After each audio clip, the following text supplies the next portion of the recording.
This might be dramatic. I'm not saying that it's not. Is anyone else just tired of dating? I literally just got divorced. I'm done.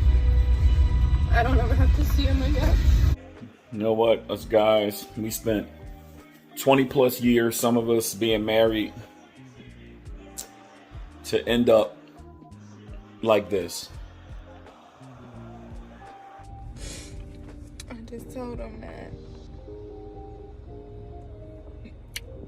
I want to get a divorce.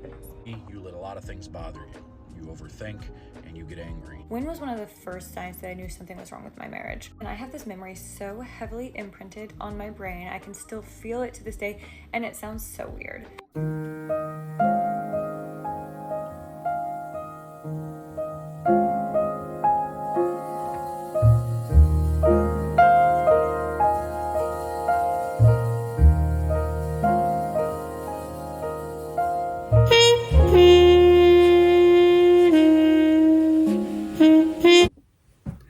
Okay, so in this video, I am going to practice a bit of vulnerability. I'm going to be honest about myself, and I'm going to give a reflection of what I see in the world currently. This might be dramatic. I'm not saying that it's not. Is anyone else just tired of dating? I literally just sat in my car for 20 minutes crying because I'm so tired of pointless conversations and meaningless interactions with people that go absolutely nowhere. And by the way, no one has hurt my feelings. Nothing has happened to trigger this except for me just realizing, like, what is the point? Truly, like, no one dates with intention and actually wants anything serious, and it's just like constant disappointment. And I'm just tired of having that negative energy in my life. But I also feel like I'm getting older, and it's like I have to put some effort into dating or I'm just gonna be alone forever. But now I'm just honestly getting to the point where I'm just gonna be the single aunt. I can remember when I told my ex-husband I wanted a divorce. It was December 2019, and he was completely shocked, completely caught off guard, like dumbfounded, devastated, everything else. You know what, us guys, we spent 20 plus years, some of us being married, to end up like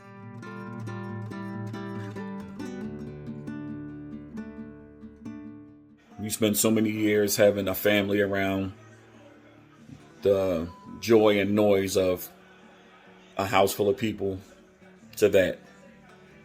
I just went through the worst breakup of my entire life. My boyfriend of almost 5 years and I broke up, and this is the number one thing that helped me get through it. It was literally like something just clicked one day and a flip switched. You do not want to be with anyone that does not want to be with you 100%. This is something that my friends told me and I told myself, and I logically knew, but it obviously still hurt. Like, there's still gonna be pain. But one day I was just thinking about it and how I was willing to put in so much effort and do anything to like make it work, and he was not. And this is no shade to him at all. But one day it just clicked that I was like, that's such an ick. Like, Now, behind me is a bookshelf. I'm a reader, and I try to read a book a month. Sometimes, if I really like the book, I reread it over and over again, or I will read it a second time, or I will read it slowly and carefully. And I would just read one chapter over and over again and go into the next chapter to gain some type of insight or to see what perhaps I have missed. Well, behind me is one book in particular that has a theory as to why most people find themselves unsuccessful in regards to love. Now, what this person says, and I'm going to loosely quote them, is because we have the government or the state as an external presence in the relationship, that the relationship can be mutual, but the relationship cannot be harmonious. Now, what does this mean? This means that two people, or one person or more people, male or female, however the relationship is formed, that they can engage in a relationship with consent, but the relationship cannot be harmonious. Why? because we have an external force that seeks to disrupt the relationship. And as long as this external force exists, then the relationship can never truly be harmonious. And that the two people, or however many persons find themselves in a relationship, cannot produce justice if something were to go wrong. Instead, they have to go to this external force to try to get justice, and the external force seeks disharmony. Now, that is an interesting viewpoint, and some would say it is a bit extreme. So, the reason is multiple reasons. That would be a root cause to get to solve for X. But one of the reasons that I think a lot of relationships don't work or last is because most people don't truly love themselves, and most people don't actually know what they want. And as a result of people not knowing what they want, then the relationship is only temporary. It's almost like a drug, a form of escapism. So human beings get in these relationships, and the relationship brings them up. Now, most people want to stay up. And then when the relationship starts to peak, because the relationship is going to peak, and then it's going to come down to a base level. Most people are trained to think that the relationship is only good when it's up here. And when the relationship reaches its day-to-day base level, that means that, okay, it's time for a new drug. So what is the new drug? Well, the new form of high is to, one, either create some chaos or get a new person in order to experience that feeling again, that newness, as we call it, right? The euphoria. Well, another theory that I listened to on the podcast many years ago, this is an old theory, and it was by another author. And this person states that men a very long time ago, over 3,000 years ago, discovered that the men who obtained the most resources got the better choice in women. And as a result, that men learned language, they learned speech, and they learned that if they would accumulate resources, that they could attract their ideal mate or lover.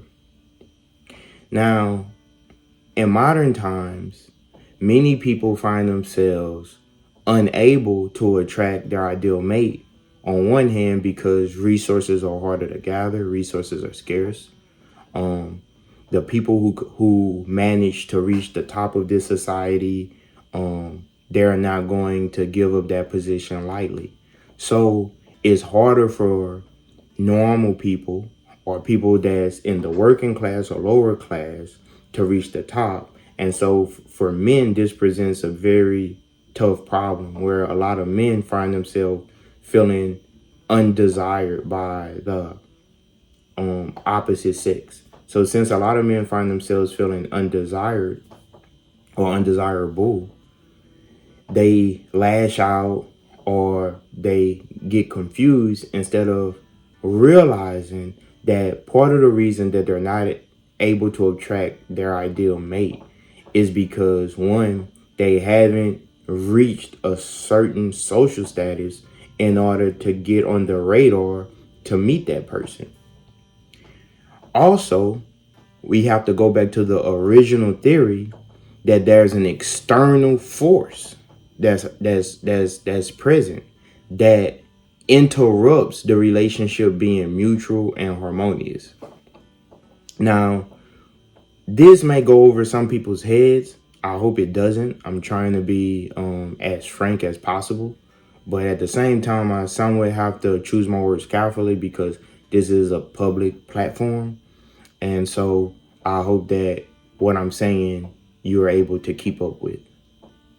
So the men that obtain the most resources, they may be able to get the best choice in women, but what resources does not bring about is loyalty, respect, and someone who's genuine. So while rich guys or guys who have a lot of resources may attract more women, they may still find themselves unsuccessful in regards to love, because although the feeling could be mutual, with this external force, it can never be harmonious, because the system seeks to create disharmony.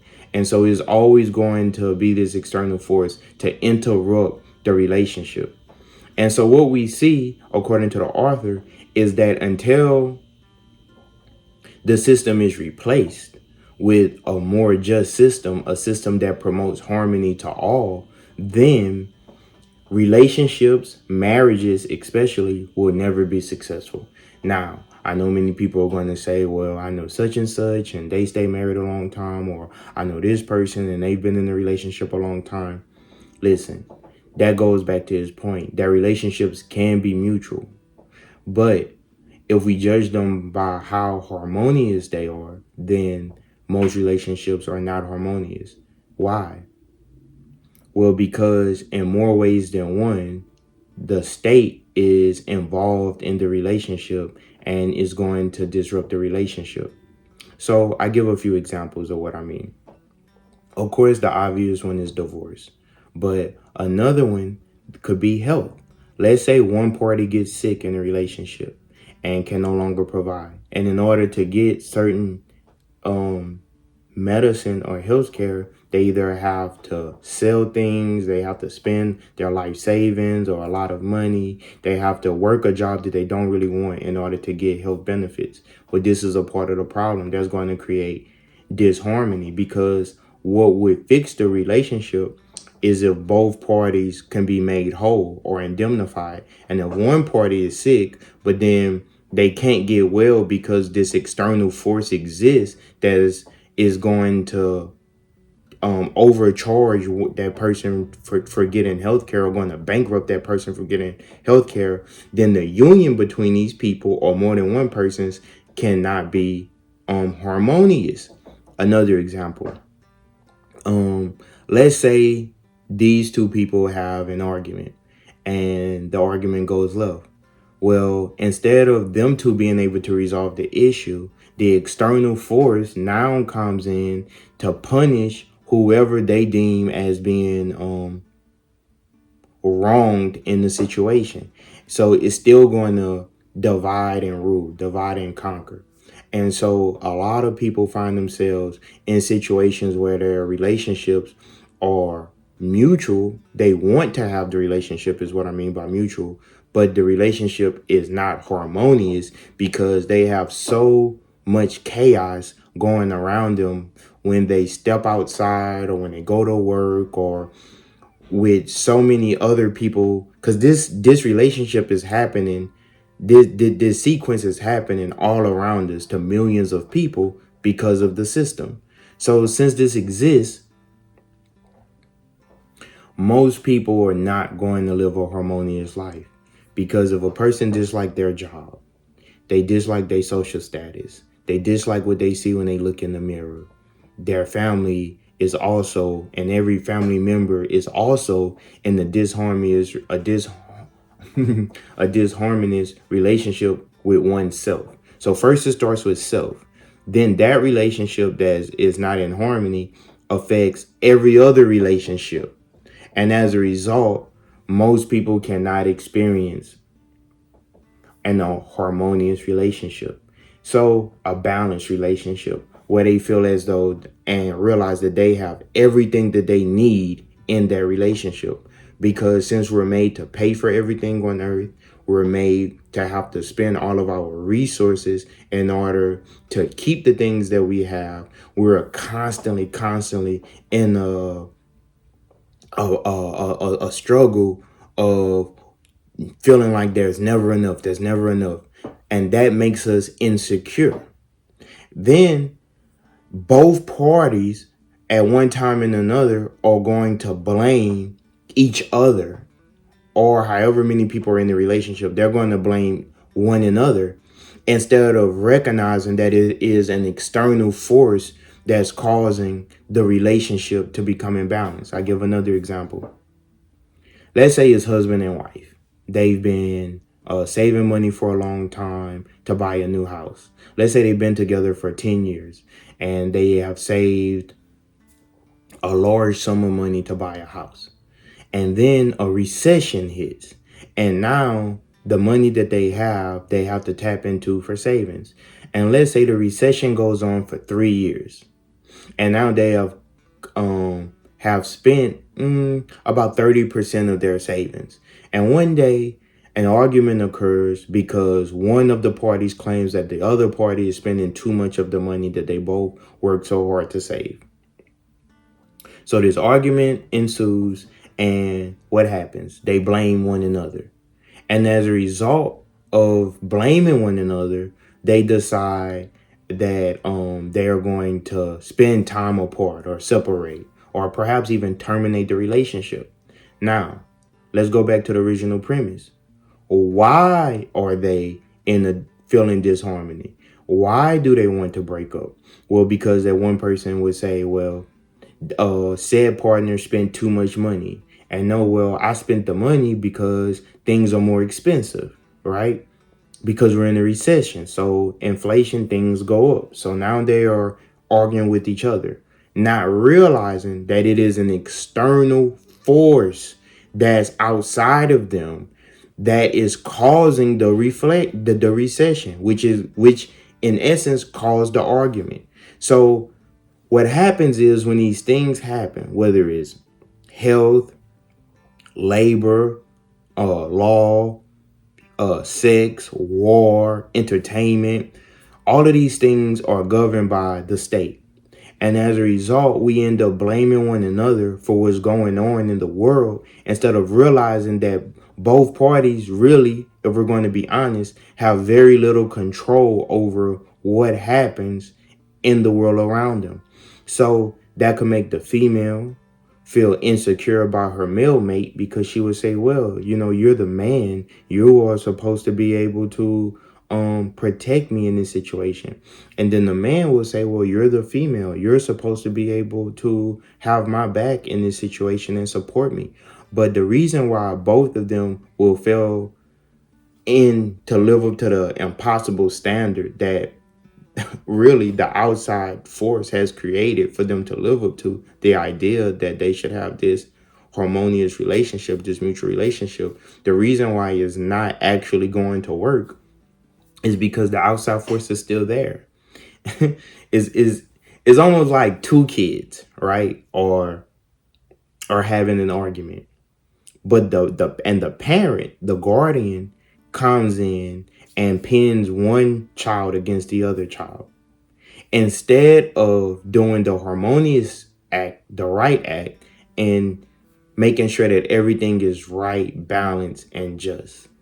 And so that's what I think is the main reason why a lot of people find themselves unable to obtain the love that they desire, is because I don't think that they have actually sat back and really looked at the system or the game that they're in or the world that they're currently existing and realized that if everything is around you in chaos, you can mutually love someone. Both of you guys could love each other. But since there's so much chaos in the world, it's going to be impossible for you to have peace in your house. And I know that that's very controversial, and I would even say that it's unfair.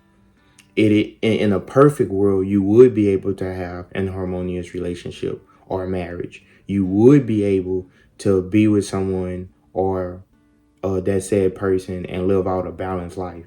But the fact that this chaos exists, that there's people getting unalived every day in the news, the fact that recession rates and people not being able to find jobs, the fact that a lot of people are unable to get surgeries that they need or get organ transplants, the fact that things are more expensive by the day, the fact that things are unfair, the fact that children are born with illnesses, that not all of these things are out of our control.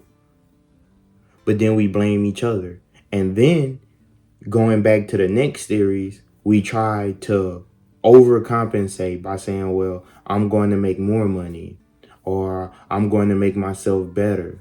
But here's the problem with self-help. If one person is treating the symptom, but they don't get to the root cause of the disorder or the disease, the medication that they're using is only going to go so far. Now, you do not have to agree with any one of those theories. It's just an idea. I found it interesting. That's why I wanted to do the video. So, as always, please like, share, subscribe if you haven't already for more interesting content. And I would love to hear what you have to say in the comments, sincerely, because it's interesting.